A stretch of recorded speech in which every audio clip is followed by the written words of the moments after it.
Eu não consigo imaginar realmente a Porto acontecendo sem a vida do Mário e da Fê. E, e a gente sabe que, bom, sou filho de pastor, né? Então eu cresci vendo a realidade da vida de pastor, que é uma vida muito solitária, a vida do líder, né? Todo mundo chega lá para trocar ideia, para abrir o coração. E a gente ainda tem essa cultura que muitas vezes ou o pastor não pode ser a pessoa fragilizada, né? Tem que estar sempre ser a pessoa pronta, disposta. Então, ora pela vida dos nossos pastores para que a gente ainda tenha muita Porto pela frente. Amém? Meus irmãos, quero convidá-los a abrir a palavra em Marcos 2. Marcos 2. Uma vez, há um tempão atrás, acho que já tem uns 5, 6 anos isso, o Mairão fez um comentário. Na verdade, o Mairão ele faz vários comentários que me demora, às vezes, a ficha cair. Lá no Encontro de Casais, ele fez um que foi muito interessante. Depois a gente até foi trocar ideia. Eu ainda estou aceitando a ideia. Eu acho que você vai ter que falar um dia aqui, né? Sobre o amor. Qual é o versículo que você usou? Coríntios. De Coríntios, né? O famoso versículo de Coríntios 13, e que ele vai falar que o amor é algo que a gente recebe de fora. Não vou saber me explicar muito bem, mas quando o Mário falou, ainda depois fui conversar isso com a Miriam para tentar captar. Ele tem várias sacadas assim que... E uma das sacadas, uma das vezes que ele comentou, eu lembro desse comentário, é engraçado, né? Que eu não sou um cara de uma memória muito boa, mas tem coisas assim que me marcam. E uma vez ele chegou assim e falou, sabe não, cara, eu tenho gostado de ler a Bíblia sem o olhar, sem a leitura religiosa, mas ler a palavra e tentar entrar na história, entendendo que todos ali sou eu também. Eu acho que a Bíblia faz essa provocação e tal. E foi engraçado, porque eu lembro que na época, quando ele me falou isso, a minha sensação foi muito de tipo assim, tá, mas é isso aí mesmo, né? Não é isso não? É isso que a gente tem que fazer mesmo, né? Ler a Bíblia assim, mas depois de um tempo, depois que eu fiquei um tempo afastado, até sem ler a palavra, e eu fui recomeçar, me veio isso no coração, e eu comecei a ler as histórias bíblicas, e eu confesso que tem um tempo que eu estou meio apegado só nos evangelhos, e eu gosto de pegar uma leitura assim, alguns versículos, uma historinha, e tentar ficar repetindo aquilo, ou tentar pegar nas entrelinhas. Eu sinto que a Bíblia tem muito disso, assim, né? Tipo, é um mapa. Jesus era meio atemporal por conta disso, né? Ele sabia que ele ia estar falando ali, não era só para os discípulos, não era só para aquele povo, mas ele precisava falar de uma maneira que ia percorrer mais de 2000 anos. Então eu acredito muito que tem falas ali de Jesus, que parábolas que ele vai contar, que era uma sementinha que muitas vezes a gente lê, relê, a gente ouve uma pregação sobre um tema, e aí já ouviu 10 vezes, e um dia na sua devocional você está em casa e você lê assim, te vem um negócio, assim, um insight, você fala, caraca, nunca tinha prestado atenção nisso. E muitas vezes não é que, né, a palavra mudou, às vezes é o seu processo até de maturidade para entender aquela explicação. E a gente vai ler aqui de Marcos 2, que é uma passagem muito famosa. Muito provavelmente você já ouviu, você já leu muitas vezes, que é sobre o paralítico de Cafarnaum. Bora ler juntos? Estou com a minha Bíblia aqui da Porto. Inclusive, você que não ganhou essa Bíblia, pode ir atrás aí da liderança. Pode reivindicar. Pode reivindicar. Essa Bíblia é linda. Eu confesso que eu fico com a Bíblia dessa, né? Quando eu vou estudar algo assim, eu fico com essa e da nova linguagem, às vezes para entender, Bora lá, Marcos 2, do 1 ao 12. E alguns dias depois, entrou outra vez em Cafarnaum e soube-se que estava em casa. E logo se ajuntaram tantos que nem ainda nos lugares junto à porta cabiam, e anunciava-lhes a palavra. E vieram ter com ele, conduzindo um paralítico, trazido por 4. E não podendo aproximar-se dele por causa da multidão, descobriram o telhado onde estava e, fazendo um buraco, baixaram o leito em que jazia o paralítico. E Jesus, vendo-lhes a fé, disse ao paralítico: Filho, perdoados estão os teus pecados. E estavam ali assentados alguns dos escribas que arrazoavam em seus corações, dizendo: Uai, por que diz essas blasfêmias? Quem pode perdoar pecados, senão Deus? E Jesus, conhecendo logo em seu espírito que assim arrazoavam entre si, lhes disse: Por que arrazoais, essa expressão é engraçada, né? Por que arrazoais sobre essas coisas em vossos corações? Qual é mais fácil? Dizer ao paralítico: Estão perdoados os teus pecados? Ou dizer-lhe: Levanta-te e toma o teu leito e anda? Ora, para que saibais que o Filho do Homem tem na terra o poder para perdoar pecados, diz para o paralítico: Aí te digo, levante-se e toma o teu leito e vai para a tua casa. E levantou-se e, tomando logo o leito, saiu em presença de todos, de sorte que todos se admiraram e glorificaram a Deus, dizendo: Nunca tal vimos. Eu quero te convidar.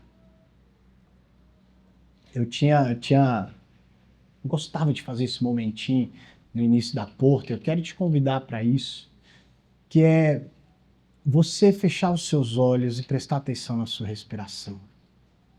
A gente está cansado de ouvir dizer que a gente faz parte aí da geração mais estimulada da história e a gente tem uma grande dificuldade de parar para observar, sabe, como que a gente chega no lugar. Parar para observar o que a gente traz. Então eu te convido a você fechar seus olhos. Se você puder, você vai contar, fazer uma contagem de 4 segundos, puxando pelo nariz, prender 2 segundos e soltar 6. Você já ouviu essa palavra, provavelmente. Deixa o Espírito Santo até te trazer, assim, talvez os insights que você já teve dessa mensagem.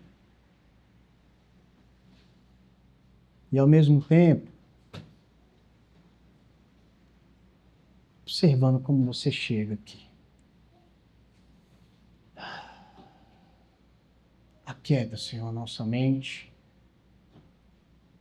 Sei que chegou gente de todo jeito aqui hoje. Eu acho que essa história é uma história da Porto, onde muitas vezes a gente chega como paralítico, como escriba, como multidão, como discípulo. Nós te agradecemos porque o Senhor nos recebe. Amém. Amém. Pode abrir seus olhos. Olha a cena, velho. Devia ser muito massa, né? Eu sou apaixonado em assistir The Chosen, porque para mim The Chosen é o que mais representa, assim, talvez o rolê de como foi esses 3 anos de Jesus com os discípulos, né? E você imagina os discípulos ali, cada um trabalhando na sua função, muito provavelmente porque não passaram por aquele processo das provas da Torá para poder seguir a carreira religiosa ali, e aí foram para os seus lugares. De repente Jesus convida eles para fazer parte dessa revolução, e aqui é o começo do ministério de Jesus. Jesus já tinha curado algumas pessoas, já tinha feito alguns movimentos, e a notícia se espalhou rápido.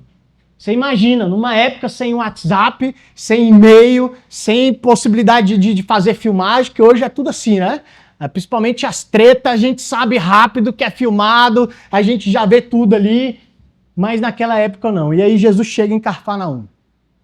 Ele chega para ensinar.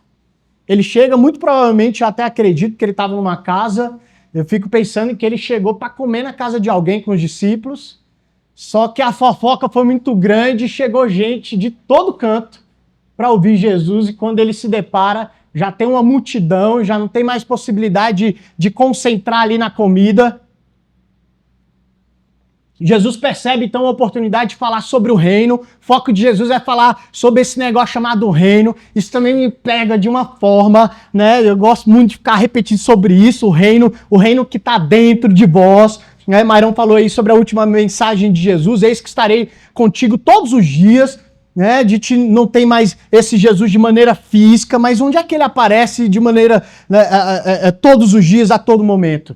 Então, ele está dentro de uma casa, está uma multidão, e aqui vai falar que aparece 4 amigos carregando um paralítico. Com uma missão, uma coisa clara, meu irmão, a gente precisa levar esse cara aqui, a gente precisa levar esse aleijado até esse cara aí, que eu tenho certeza que esse cara consegue fazer uma coisa pelo nosso amigo. Chega, mas já está aquele tumulto.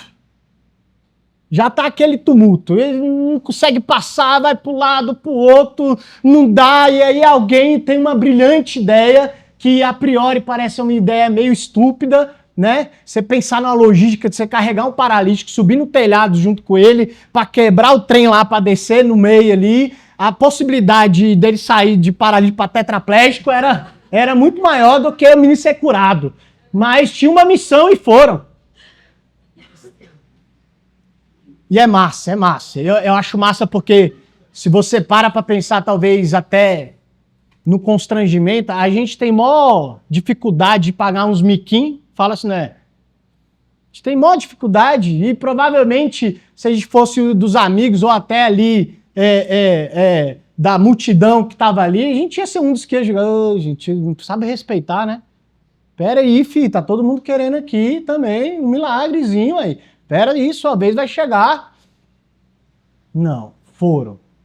Pagaram esse mico. E com a possibilidade ainda de ter a rejeição talvez dos discípulos, que estavam ali extasiados, começo da missão, querendo proteger. Imagina Pedro, né, ligadaço assim, ninguém pode chegar perto de Jesus, não vai. E provavelmente ainda teve esse rolê, né, de alguém tentar impedir que chegasse, mas muito provavelmente Jesus fita os olhos. Jesus é massa, né?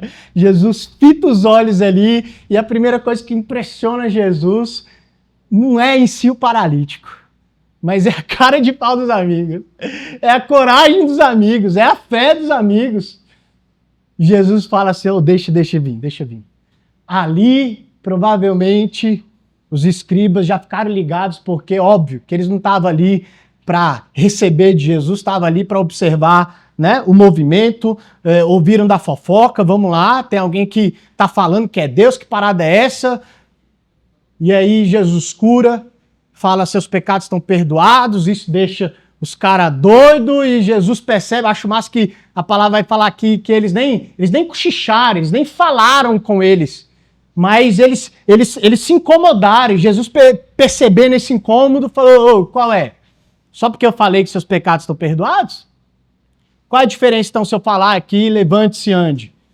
E aí, o paralítico levanta, todo mundo fica de cara, a gente não consegue imaginar essa cena. Se isso acontecer aqui, eu já vivenciei, te contar isso, nem contar essa parada, eu já vivenciei os negócios assim, meu pai era um cara muito de fé, né? De toda vez um culto chegava alguém para pedir oração por alguma doença, alguma enfermidade, meu pai ia lá e orava. Era uma cultura que existia em casa. Eu e meu irmão, a gente ficava bolado com meu pai, porque às vezes a gente queria tomar remédio, e meu pai pensando, já orou? Eu falei, não precisa orar, pô, a gente quer luxi. Dá um remedinho aí, ué. Não, vamos orar. Meu pai tem uma história meio doida, ele fala que uma vez ele foi deitar e rodou tudo, né? E ele ficou mal com isso, contou para uma tia dele, falou, Sabino, isso aí é de família, labirintite todo mundo tem. Meu pai era meio invocado, falou, não, eu não aceito não.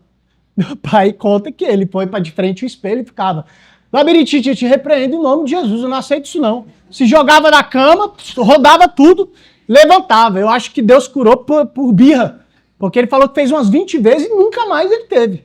E eu acredito nesse trem mesmo. Quantas vezes eu, né, e com dor de cabeça pedi pro meu pai orar, e ele orava, é engraçado, ele orava 3 vezes. E na terceira, eu não sei se por constrangimento de, não, pai, não curou não, mas parecia que o negócio saía. E, meu pai, tô bem. Aí, cara, fui pra Jocum um tempo, né? E eu comecei a jejuar por isso, vendo assim, que faríamos obras maiores. E esse negócio de cura me chamava a atenção. Eu falei, cara, eu quero ver isso acontecendo. Aí eu lembro que eu fui num congresso muito famoso até aqui em Brasília. Mais de 3.000 pessoas no congresso. Ia ser um pastor que ele orava por cura. Era um cara sul-americano, não sei qual a nacionalidade dele, lotado, e ele ia falar de cura. E eu, massa, hoje eu vou ver uns trem acontecendo aí, né? Era tipo multidão ali, que eu tô curioso. E aí o pastor pregou, e no final, muito interessante, eu lembro que era um salão grande, mais de 3.000 pessoas, e eu lembro que na ponta, assim, onde tá o brother ali, tinha um menino de cadeira de roda. E eu falei, cara, né? É ela, não é? Vem com dor de cabeça, não.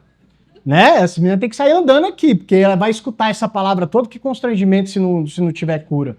E aí chegou no final, aí o pastor vem aqui pra frente, quem quer e tal, e aí começou aqueles rolê, sabe, um pé no chão, e gente que foi curado por visão tirou óculos e ouvido, e eu olhando, e a menina ali, ninguém chegava até ela. E eu comecei a ficar agoniado com isso. E eu orando, Deus, levanta alguém para ir lá. Ele tem que ir lá e tal. E eu abri o olho e ninguém ia. E eu comecei a ser incomodado. Por quê? É tu, filho, que tem que ir lá. Eu falava, nem a pau. Eu vou lá, 3.000 pessoas num movimento desse aqui. Eu vou lá e se essa menina não é curada? Não vou. Isso ardendo em mim. Eu sou intenso com as coisas. E eu comecei a entrar em crise, foi uma das primeiras crises religiosas que eu tive ali, de falar, não, cara, isso aqui é uma palhaçada. Tá todo mundo fingindo que não tá vendo? O cara falando de cura, nem de cadeira de rodas, e tal, e eu fiquei com uma raiva, porque ninguém chegou lá, e tava acabando o movimento ali, e eu cheguei, fui embora, e eu conheci um dos caras que era líder do movimento, eu cheguei nele e falei, ô, velho, isso aqui tá errado. Moleque, isso aqui tá errado. Então o cara tá falando de cura ali, a menina tá de cadeira de rodas. Aí ele olhou pra mim, só pelo estereótipo que eu vou falar aqui, alguém vai saber quem é. Ele, um negão grandão assim, forte, falou, ei, mano, por que tu não vai lá? Falei, porque eu sou um bundão. Eu não tenho coragem, eu preciso de um homem de Deus pra ir lá. Falou, transforma essa agonia em bênção, meu irmão. E aí, eu com vontade de ir lá, cara, foi até uma parada muito engraçada, porque eu estava nos primeiros dias do movimento, eu sou presbiteriano, né, vinda presbiteriana, e a gente estava muito em julgamento com uma galera, porque 3.000 pessoas, crente de todo jeito, e tinha uma galera lá dos movimentos, e uma pessoa que estava junto com esse líder, estava lá orando, ela olhou para mim assim e falou, posso orar por você? E eu querendo falar assim, não, querida, é para orar por ela. Mas eu falei, pode. Aí ela começou a orar por mim. Cara, diante de Deus, eu aqui recebendo e meio com raiva, minhas pernas começaram a tremer. Eu tô falando assim, começaram a enfraquecer assim, e eu abri o olho para ver se o meu amigo que a gente estava zoando antes, para ver se ele tava me vendo. E eu pensei assim, que negócio é esse? Assim, minhas pernas tremendo. E aí ela parou de orar, eu falei assim, cara, eu acho que eu tô entendendo que é pra eu ir lá. E eu tomei uma coragem. Cheguei nessa menina lá, da cadeira de rodas. Cheguei nela e abaixei, sentei de frente dela, falei, oi. Ela, oi. Falei, qual é o seu nome? Ela, fulano, queria muito lembrar o nome dela. Falei, mulher, deixa eu te falar uma coisa. Desde o começo da mensagem, eu te olhei, e eu comecei a pedir para Deus, para alguém ir para orar por você, porque eu queria te ver andando. Não sei se você tem essa expectativa, desculpa estar falando assim, mas eu acredito que ela quero. Eu falei, então, aí já deu um nervoso, né? Eu falei, eu quero orar por você. Amém. E Deus. E aí meu pai tinha me ensinado, né, uma vez conversando, ele falou, meu filho, você vai falar diretamente com a enfermidade. Se é dor de cabeça, às vezes, por exemplo, você ficou o dia todo no celular, o cara de pau, e por isso você tá com dor de cabeça, então você vai até pedir perdão por isso, né? Perdão porque fiquei o dia todo no celular e tal, e falar diretamente, dor de cabeça, você está irrepreendido no nome de Jesus. Pronto. Aí eu fui ouvir dela a história. O que houve com você? Ela falou, cara, ela tinha por volta de uns 20 a 25 anos, e ela falou, eu fui atropelada na saída da escola. Eu tinha uns 15 anos, eu fui atravessar a pista e um carro não parou na faixa, eu fui atropelada. Tá, comecei a orar por ela. Senhor, tu sabe essa história e tal, assim. Pensa assim, no fogo, filho. Crendo mesmo. E aí o pastor tinha falado sobre, né, ele fez uma das pregações sobre a cura de Jesus com o paralítico, não foi essa história, mas depois que ele fala, levante-se, ande, que é dê o passo de fé, né? Terminei de orar por ela, eu falei, dê seu passo de fé. Meu povo, você me pegou aqui e nada aconteceu. Falei, vou orar de novo. 3 vezes, né? Na segunda, ainda com muita fé, Senhor, sabe de todas as coisas, é que eu não sou digno não, prometo que não é pra mim não, mas se me ouvir, eu sei que está ardendo no coração dela, então, amém. Dê seu passo de fé. Meu pô, na hora que ela fez assim, nada. Falei, vou orar a última vez. Aí eu já tava meio que nos esperou, Deus, vai ficar feio pra mim o negócio aqui, velho. Eu acho que o pior é isso, acho que muita gente não tem a coragem de ir lá orar por conta disso, o constrangimento disso não acontecer nada. Né? Não falei isso na oração, pensando. E eu orei, amém, dê seu passo de fé. Ela pegou assim, ó, colocou pra fora e ela não andou. Eu fiquei frustrado. Não sabia mais o que falar. E ela olhou pra mim, qual o seu nome? Falei, Sabino. Ela falou, Sabino, muito obrigada.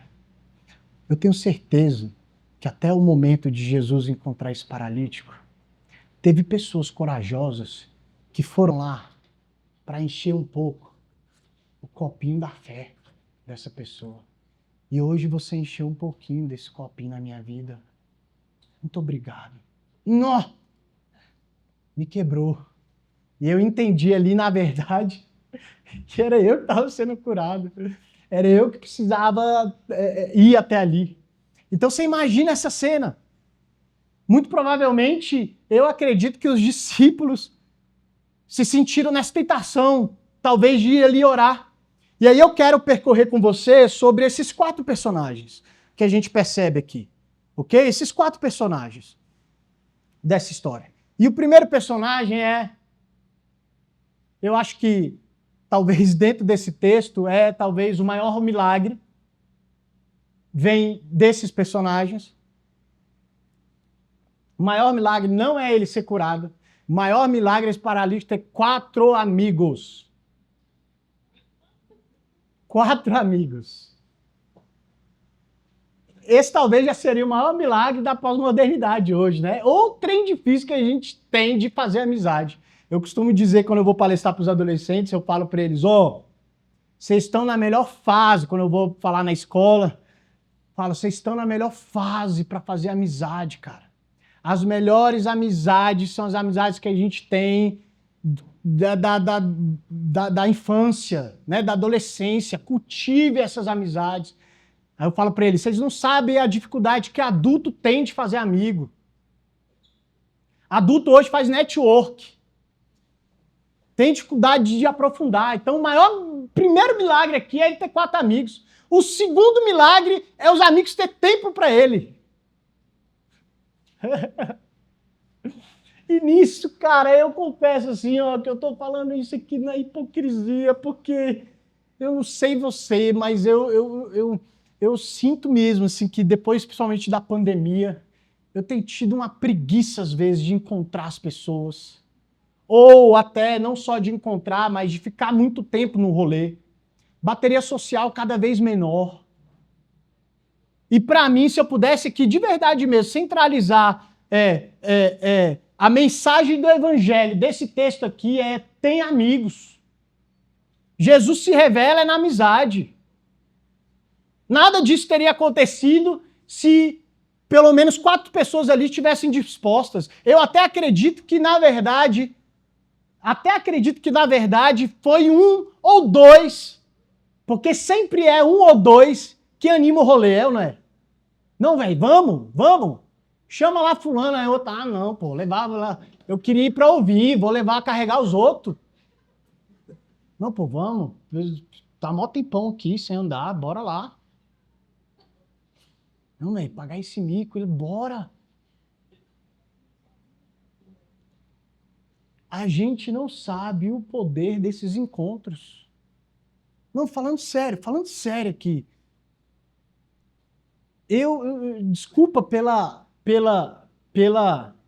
heresia que eu vou te falar aqui, mas eu acredito muito no poder dos encontros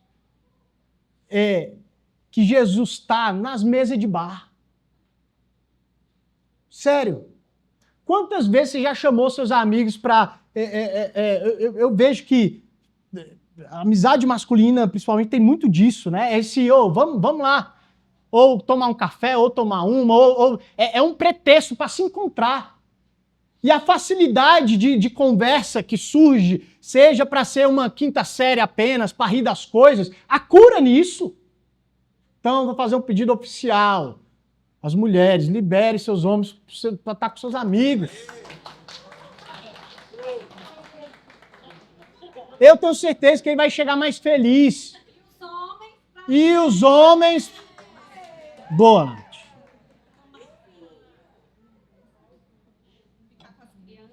Falando sério mesmo aqui, a gente precisa conversar mais sobre isso aqui na Porto. Sobre esses momentos. O Mairão é um cara que bate muito nisso. Eu falei que eu me sinto hipócrita falando isso, porque o Mairão, um cara sem tempo, com 5 filhos, tô brincando, 3, atendendo gente o tempo todo, e ele faz questão do churrasquinho. A Porto nasceu desse rolê, velho. A Porto, não é não, Tiagão? A Porto nasceu desse rolê. Num churrasquinho, tomando a cerveja, 3 paralíticos.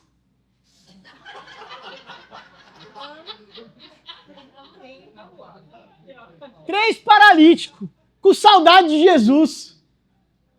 E que conversa vai, conversa bem. Isso começa a arder no nosso coração. E que vão surgindo as ideias. Por que não? Por que não? Só é possível se for nesses encontros. Não é áudio de WhatsApp, não, filho. É encontrar. Maridos, libere suas mulheres. Amém. Vai encontrar, é para ficar com os filhos, né, não, Nath? Vamos pro rolê de casais. Às vezes a nossa dificuldade é porque a gente não tem tempo no meio de semana. A gente fez uma viagem para Pirinópolis. Quem foi? Levanta a mão. Primeiro encontro dos casais da Porto. Foi massa demais.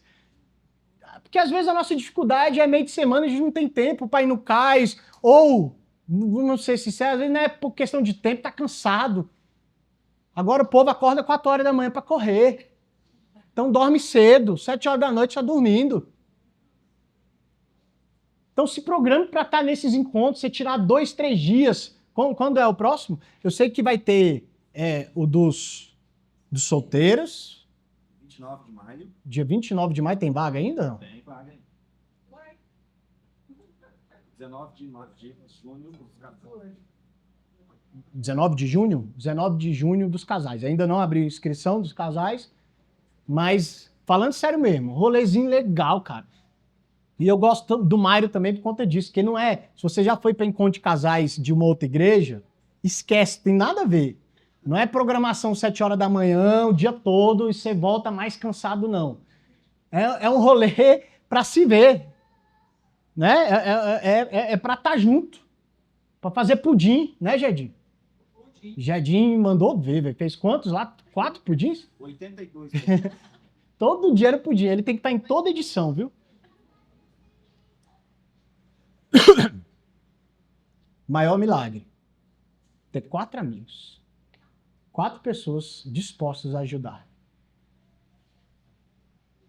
E talvez, se a gente fosse fazer uma uma análise interna se de fato nós somos cristãos, se de fato nós amamos Jesus.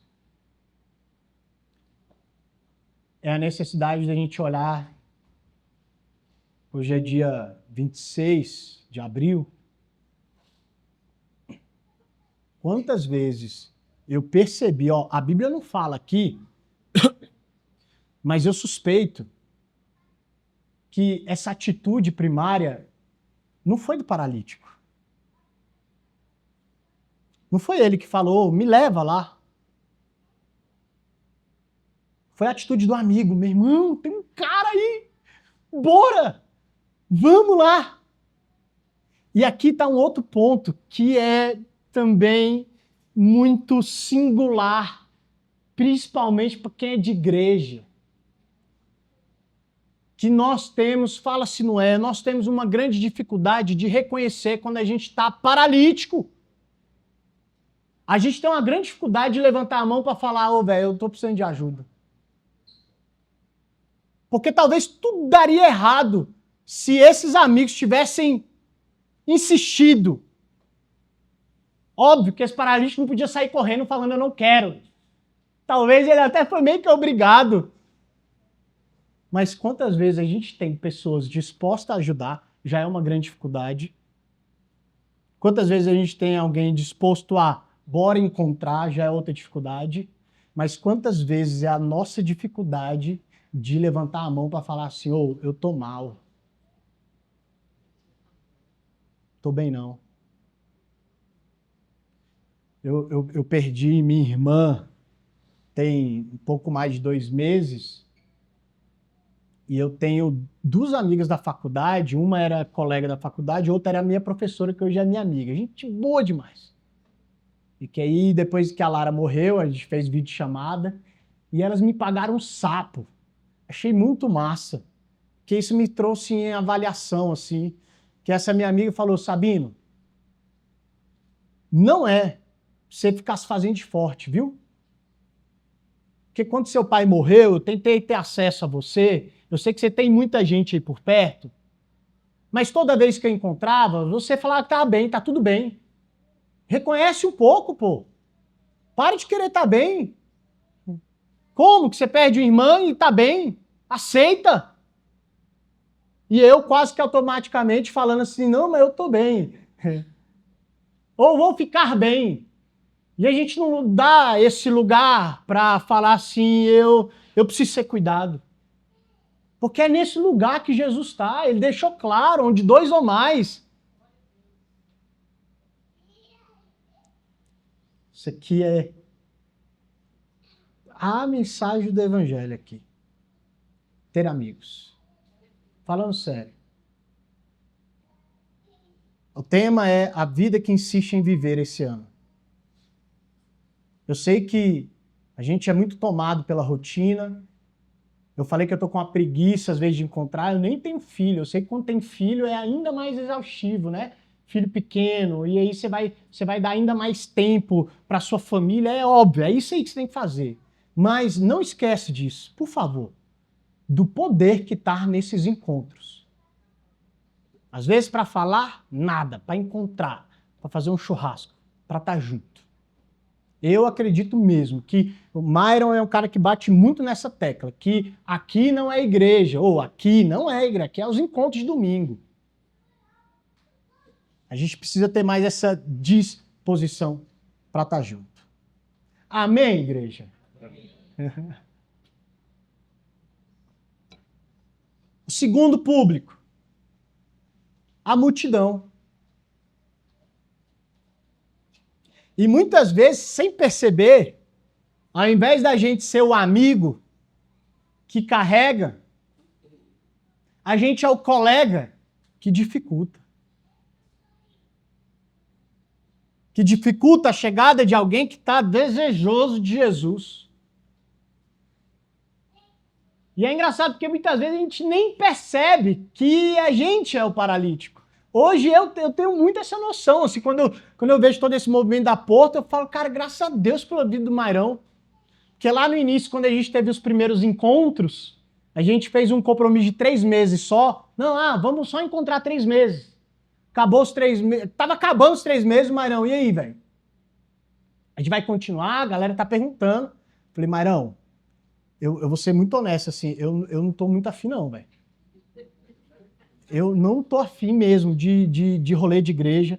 Eu sei como é que é esse negócio. Já tem reunião terça, encontro quarta, célula na sexta.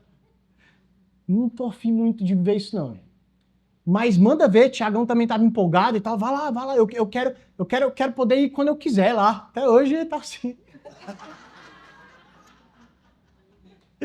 E eu amo essa leveza.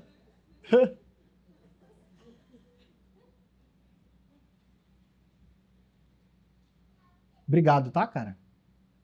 Porque, sem perceber, você foi esse amigo que me carregou muitas vezes, permitindo ser essa voz do Espírito para encontrar. Eu tô lembrando quantas vezes eu, na minha intensidade, no Mairão falando umas paradas que eu... E eu chegava nele falando no final, Mairão, tu não pode terminar essas palavras, velho, sem ter um momento da gente conversar sobre. Porque eu tenho certeza que cada um vem de uma construção religiosa e que às vezes mexe com a gente precisa verbalizar sobre. Aí ele, calma, sabe não. Vamos lá nos encontros, né? E aí eu fugia.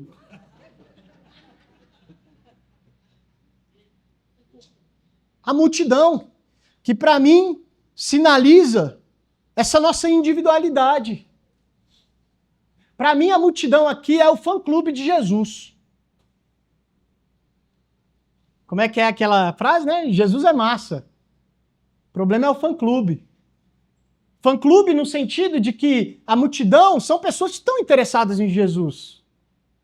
Elas estão lá por Jesus. Mas talvez elas estão lá, e a gente vê isso muito nos tempos de hoje. Eu confesso que a minha crise, Deus está trabalhando isso no meu coração, que eu ainda tenho dificuldade de dizer que eu sou evangélico, que eu não gosto tanto da cultura evangélica, do que a gente vê no Instagram. Às vezes eu nem reposto coisa lá da Porto quando me marcam. Eu não quero ser reconhecido como evangélico. Para mim existe um peso, infelizmente.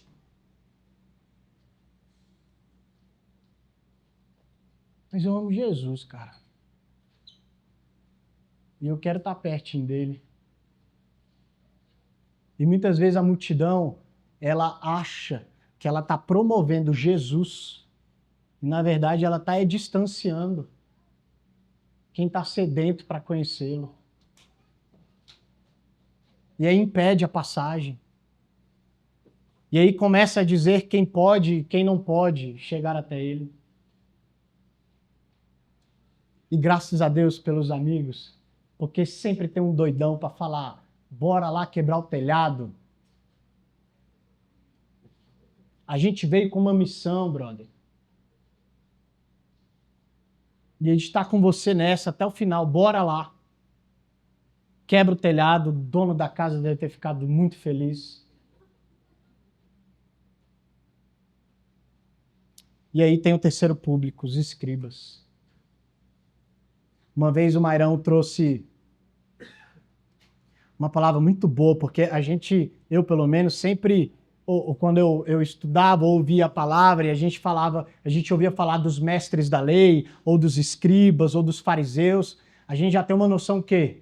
Né? De um povo arrogante, de um povo totalmente desconectado com a palavra, e na verdade é o contrário. Né? São os mestres da lei, os caras que decoraram toda a Torá, os 5 primeiros, ou 4, 5, né? Os 5 primeiros livros da Bíblia, estudiosos, sedentos pela chegada, inclusive, do Cristo. Então você pensa, numa sociedade fragilizada, sedenta por um Salvador, começam os burburinhos de que tem alguém que está curando. E tem alguém que está falando que é esse cara. Então, muitas vezes, esses escribas estavam ali como até protetores. Protetores da palavra. Eles não estavam errados, não. Inclusive, no momento em que Jesus fala seus pecados estão perdoados, a indagação interna deles é correta. Só quem pode perdoar é Deus.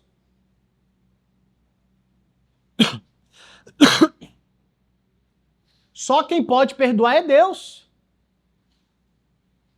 E óbvio, é verdade. Mas o que eles não conseguiram identificar, justamente porque eles eram homens tão estudiosos que talvez à espera do Messias não seria um favelado como Jesus. Não seria um cara que anda com a ralé. Ele não estaria aí, ele estaria lá no templo.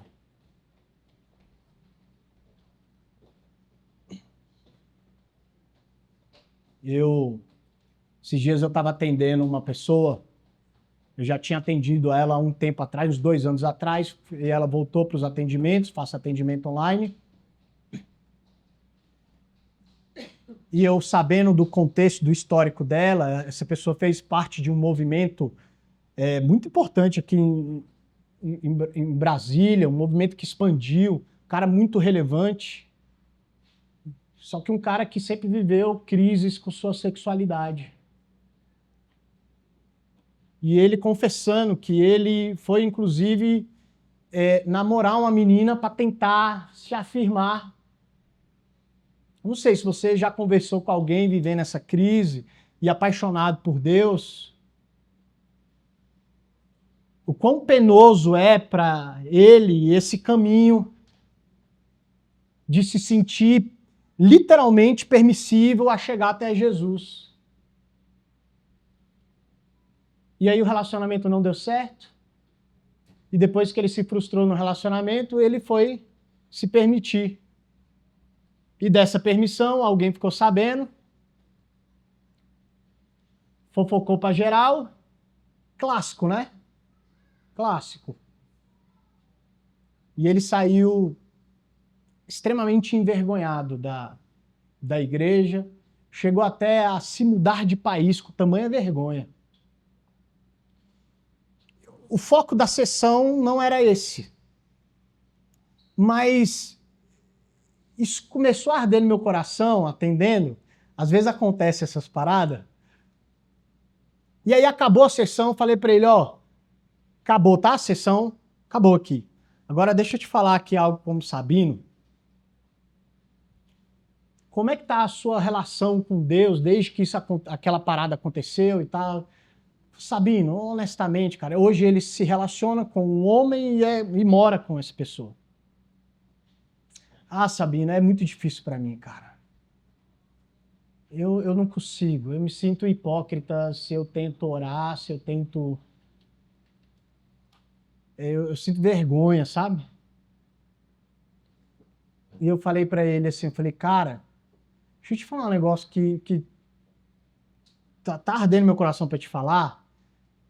É justamente agora.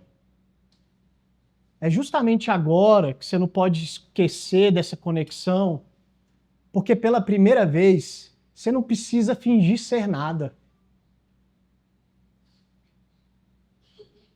Pela primeira vez você não está precisando agradar ninguém.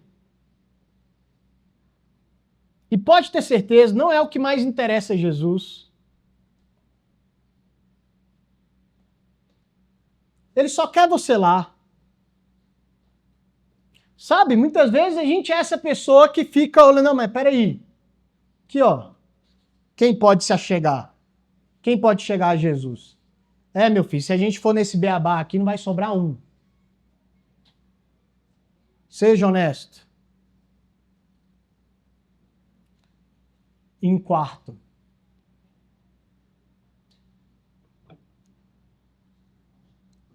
o paralítico. A Bíblia não cita a idade, não fala quanto tempo nessa condição, mas ele tinha 4 amigos. Tá melhor que muitos de nós aqui. 4 amigos que fizeram uma loucura por ele, abriram o teto, ele ainda não sabia quem era esse cara, e ele passa aqui por 4 curas internas nesse pequeno encontro com Jesus. Primeiro, uma cura emocional. Em Mateus é o único, eu estou lendo aqui de Marcos, mas em Mateus é o único lugar que vai falar que no primeiro momento com Jesus, a primeira fala de Jesus com ele é: tem de bom ânimo. Eu acho muito massa essas paradas de Jesus, porque para quem já teve esses momentos de muitas vezes não se sentir digno diante de Cristo, ou muitas vezes quando você vai lá para sua devocionalzinha, ou quando você vai lá chorar diante de Jesus, até por necessidade, porque nós somos mestres em querer essa presença quando a gente está precisando muito, quando a gente está ruim das pernas, e a gente vai para esse lugar. E é muito gostoso essa sensação de que Jesus atravessa essa nossa vergonha. Assim como ele fez com Pedro. Não vai falar, ó, você, né, falou que não ia negar? Cadê o bonitão? E a primeira palavra para esse paralítico é tem de bom ânimo. Você imagina um paralítico tentando acreditar que aquilo seria verdade, desconectado emocionalmente. Todo mundo estava na expectativa de quê? Da cura física. Quero ver esse cara sair daqui andando. Jesus, assim como ele conseguiu ter um olhar para os escribas e captar a intenção do coração deles e dar uma resposta diante daquilo, Jesus primeiro captou a intenção daquele paralítico que estava morto, paralisado por dentro, emocionalmente. Tem de bom ânimo. Segundo, e para mim é o ápice desse encontro. Segundo, aqui em Marcos, a primeira coisa que Jesus fala para ele é o quê? Não. Filho. Ah, não, Mairão. Filho. Eu não sei se tem alguém aqui que tem saudade do seu pai. Isso que talvez daria tudo para ouvir isso mais uma vez. Eu corri os 42 lá, Leandro. No quilômetro 40. Comecei com uma vontade de chorar, assim, sabendo que ia ter gente lá me esperando, mas eu queria meu pai, cara. Eu queria meu pai lá para me abraçar. Aí eu comecei a querer chorar, e eu falei, chora não, se concentra, senão tu vai parar aqui, filho. Se concentra. Doido só pra ouvir isso. Filho! Depois que meu pai morreu, veio um cara, no velório, veio um cara, me procurou e falou assim, Sabinão, deixa eu te contar, não sei se eu contei isso aqui já. Ele falou assim, Sabinão, eu preciso te contar um testemunho. Ele é um PM, e aí ele falou assim, cara, minha esposa vinha aqui nessa igreja, e ela ficava me chamando, mas eu sempre odiei crente. E ela sabia disso. Quanto mais ela falava do seu pai, que era um homem abençoado, mais ranço eu criava dele. E aí eu aprontei, ele me contando, eu aprontei, e ela falou que só me perdoava se eu fosse lá na igreja. Eu falei, tem que ir, né, para não separar. Ele falou que chegou, meu pai já sabia quem era ele, porque a mulher dele falava muito sobre ele, e ele falou que chegou na entrada da igreja, né, todo aqui, resistente, e ele falou que na hora que viu meu pai olhou para ele e falou, ei, filhão, tudo bem? E pum, deu um abraço nele. Ó, ele me contando isso, tá? Esse cara me falou que ele ficou tão desconcertado, que ele ficou aqui, oi, e ele foi entrando na igreja, e o louvor tocando, ele falou, Sabino, eu comecei a chorar, porque o abraço do seu pai foi tão terapêutico para mim, que no louvor eu comecei a ter discernimento que aquele abraço era o abraço que eu sempre sonhei de receber do meu pai. Ele falou, cara, eu fiquei viciado de ir para a igreja porque eu queria encontrar o seu pai para ele me abraçar. Eu nunca tive a oportunidade de falar isso para ele. Mas eu conheci Jesus pelo abraço do seu pai. Filho. Filho. Não importa se você é crente antigo, as experiências que você já teve, A vida que insiste em viver intencionalmente aqui na Porto é Deus primeiro querendo falar, antes de resolver suas tretas, te chamar de filha. Essa é a nossa identidade primária. Eu costumo dizer, até na minha prática psicológica, eu falo que acredito nisso, numa perspectiva até junguiana, que nós somos, quando a gente fala, né, de identidade, a gente fala do que somos, nós somos espírito vivendo a jornada humana. E é de onde somos filhos. Eu nunca atendi tanta gente passando por um momento de aflição existencial. Seja a pessoa que não conseguiu aquilo que queria conquistar, ou seja a pessoa que conquistou tudo, mas procura terapia. Acho isso muito interessante. Que procura terapia porque já chegou num ápice onde ela já queria e chega lá para falar: ô, eu tô em crise, velho, não sei quem eu sou. E óbvio que eu não quero ser aqui escriba de falar assim, falta de Jesus, viu? Mas num sentido de você precisa encontrar a sua primeira identidade aí. Parar tudo, silenciar. Você está tão corrido com seus afazeres que você esqueceu que você é filho. Então, primeiro, tem de bom ânimo, uma cura emocional. Segundo, uma cura da sua personalidade, da sua identidade. É uma cura psicológica. Terceiro, uma cura espiritual. Seus pecados estão perdoados. Ele nem abriu a boca para falar alguma coisa. Mas a gente sabe, você sabe, que muitas vezes a gente está se sentindo pesadão. Aos nossos olhos está tudo bem. Mas quando a gente tem aquele momentinho com Deus, de ir para o nosso cantinho, pode ser aqui também, né? Eu sinto que o momento do louvor, principalmente, é um momentinho muito propício para isso. Pra você silenciar tudo, para você ficar aqui na sua, aqui, ó. Pra você ouvir o filho. Seus pecados estão perdoados.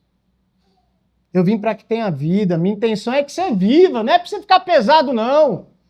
Não é para você ficar preso nessa maca, não. É para você levantar e andar. É para você voltar para casa. Para você ser cura para sua casa também.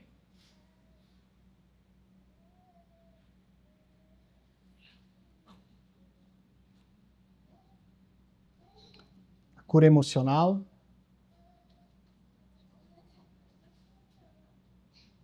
Cura da sua psicológico, da sua personalidade e a cura espiritual. Amém?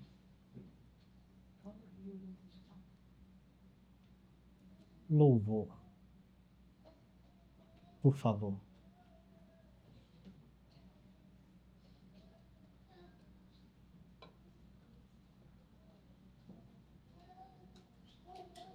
E aí, por último, a cura física. Levanta, filho, vai. Vai viver, vai viver. Para mim, o centro da mensagem do Evangelho é isso. A gente cresceu muito numa paranoia de que a vida seria o pós. Né? É a rua de ouro, lá no céu. E traz uma sensação de que isso é uma grande ingratidão com tudo que já foi criado. Com todas as maravilhas. A gente já está no céu, filho. Na verdade, isso vai depender muito do seu estado de espírito. Você pode estar no céu e no inferno no mesmo dia. Eu acredito que a vinda de Jesus é justamente por isso. Deus falando assim, né? Velho Testamento, talvez seja heresia, depois você resolve. Velho Testamento, um monte de gente falando em nome de Deus, que Deus mandou matar, Deus mandou isso e aquilo. Aí Deus fala assim, eu vou enviar meu filho, pra vocês entenderem quem eu sou, na verdade, qual é a minha essência. E o convite de Jesus é, eu fiz isso tudo aqui pra você ter prazer no viver. Não é pra você ficar nesse peso. É emocional o teu peso hoje? É emocional? Tá pesado? Tá excessivamente cansado? Tá aí no burnout? Eu duvido, se tu recebe um abraço dele, te chamando de filho, não é que as tretas vão resolver sozinha, não. Inclusive, esse paralítico levantou, foi lá, e eu fiquei pensando, né? Primeiro, que acho massa Jesus chamar ele de filho, porque até a própria Bíblia, ao invés de falar pelo nome do cara, fala o paralítico. E muitas vezes a gente é reconhecido assim, pelo erro. Muitas vezes sua família faz questão de lembrar dos seus erros. E Jesus está falando assim, ó, eu não tenho nada a ver com isso. Não é assim que eu te vejo. Jesus olha para o paralítico, primeiro ele olha os amigos e fala, você tá doido, quanta fé. E depois fala, tem de bom ânimo, filho. Em nenhum momento falou, ih, o que foi? O que tu aprontou? Como é que foi? Fecha seus olhos.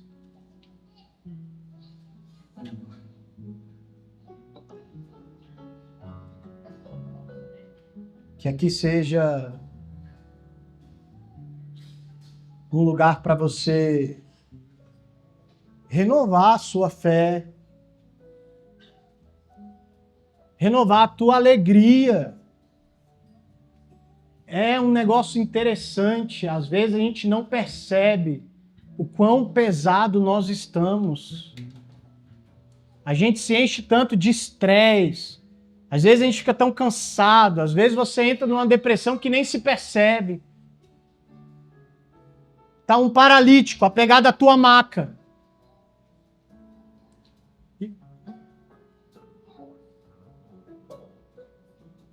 Se você não tiver 4 amigos para te carregar, eu tenho uma boa notícia. A casa que Jesus está hoje não é em Cafarnaum. É dentro. É dentro. Eu tenho percebido que talvez por a gente estar tão excessivamente cheios de estímulos, a gente tem perdido essa capacidade de, escuta isso, por favor, de verbalizar com Deus. Não é só de pensar. Ah, mas ele ouve meus pensamentos, eu sei. Mas o quão profundo, inclusive para a psicologia, inclusive é a grande base de Freud, que vai falar sobre a cura pela fala. Muitas vezes a gente só fica nas demandas na nossa cabeça e não fala, não abre a boca para falar, oh Deus, olha para mim, olha isso aqui.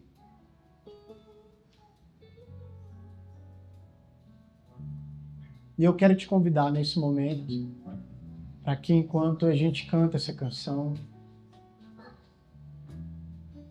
você pegasse a sua maca e tivesse um momento de encontro com Ele para escutar, para falar, para refletir talvez se tem amigos batendo na porta, doido para o encontro e você está sendo multidão. Ou escriba, dificultando a chegada até Jesus. Tira esse momentinho, Senhor.